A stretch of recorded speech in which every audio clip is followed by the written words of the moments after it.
And we begin the second part of the debate with an issue we can't ignore. Campaign contributions from Fulton Construction. Last month, we reported how the FBI raided their offices and how both candidates have received campaign donations from the CEO of the company, Philip Skrobarczyk. Seth Kovar has the story. On the morning of November 10th, FBI agents raided the office of Fulton Construction and the home of Corpus Christi ISD School Board member John Longoria. We don't know if the raids were connected, but we know the president and CEO of the company, Philip Skrobarczyk, contributed $5,000 to Longoria's political action committee called Kids Campaign PAC in 2016.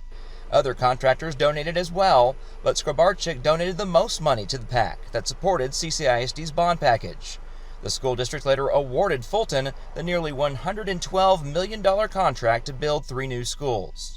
The day after the raid, several viewers contacted Chris 6 News, claiming Fulton Construction and its owner, Philip Skrobarczyk, donated money to both Joe McComb and Paulette Guajardo's campaigns.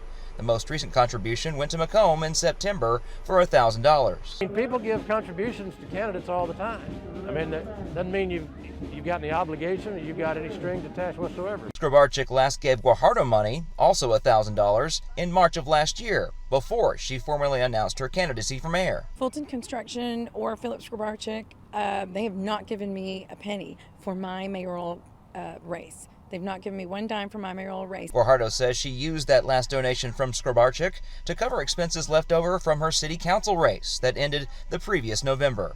Reporting in Corpus Christi, Seth Kovar, Chris 6 News. As a city official, how do you feel about accepting campaign donations from individuals who may then do business with the city? How do you ensure we, the citizens of Corpus Christi, get the best contractors for the money that we're paying? Councilwoman Paulette Guajardo will begin with you. Well, unfortunately, our campaigns take a whole lot of money to make happen. And so the key should be you accept money as a contribution with nothing expected in return.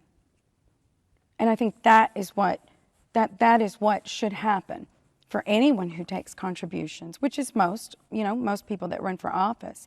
So I think it's very important that we all have high ethical standards. We have to keep those high ethical standards, because then we would be cheating the people. Our job is to work for the people, regardless of who gives contributions. That shouldn't matter, and we shouldn't be beholden to anyone who does.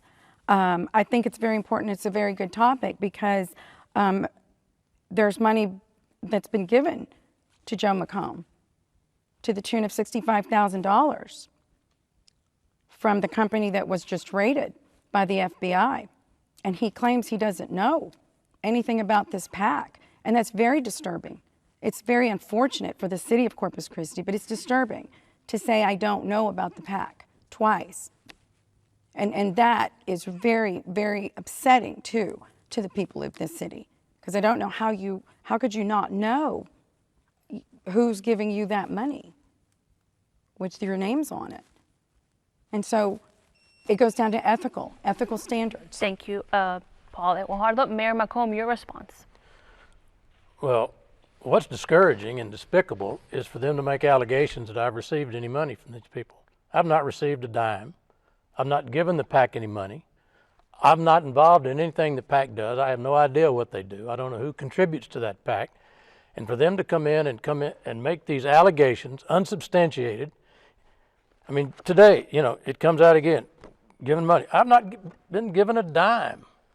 And anybody that can prove I have, they need to prove it. Instead of making allegations, prove it. Put your money where your mouth is. No money has come to Joe McComb from this organization. I acknowledged and I've reported that I got a $1,000 personal check from Philip Skrobarczyk. She got one too. I've gotten money from other people. I've reported those on my campaign finance reports.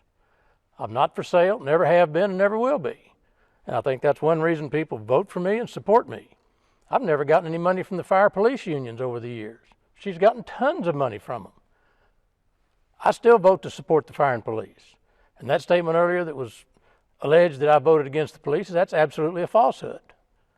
That was a budgeting issue after the budget had been adopted, And we'll go into the details later, but it was done to pull money out of reserves after the budget process had been done following Hurricane Harvey. And you protect your reserves. It was a financial decision. The police budget, as adopted by the council prior to that motion, stayed the same.